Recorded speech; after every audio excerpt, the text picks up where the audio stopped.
EC বর্তমানে বিএনপির আজ্ঞাবহ হয়ে কাজ করছে, যেটি আমাদের সবার জন্য একটি উদ্বেগের বিষয়। প্রশাসনিক পর্যায়ে নির্বাচনের যেই ধরনের একটা নিরপেক্ষতা থাকার প্রয়োজন ছিল সেটি আমরা বর্তমানে দেখতে পাচ্ছি না।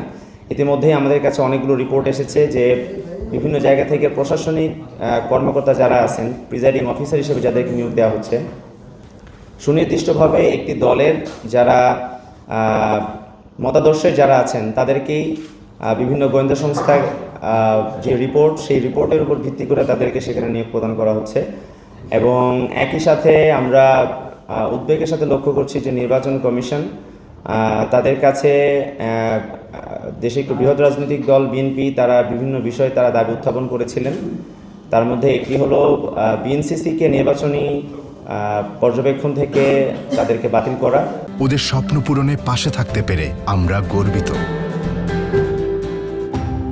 এবং আজকে আমরা লক্ষ্য করলাম যে সেটি বাতিল করা হয়েছে। এর আগেও আমরা লক্ষ্য করেছি যে বিএনপি যখন নির্বাচন কমিশনে সাস্টের ছাত্র সংসদ নির্বাচন যখন বাতিল করার জন্য যখন বলা হয়েছিল, তখনও কিন্তু সেটি বাতিল করা হয়েছে।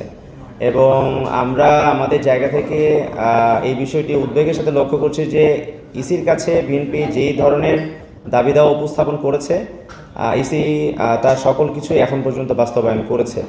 এবং মাঠ পর্যায়ে আমাদের যে নির্বাচনী পরিবেশ, সেটির মাধ্যমে স্পষ্ট হয় যে ইসি বর্তমানে বিএনপির আজ্ঞাবহ হয়ে কাজ করছে, যেটি আমাদের সবার জন্য একটি উদ্বেগের বিষয়।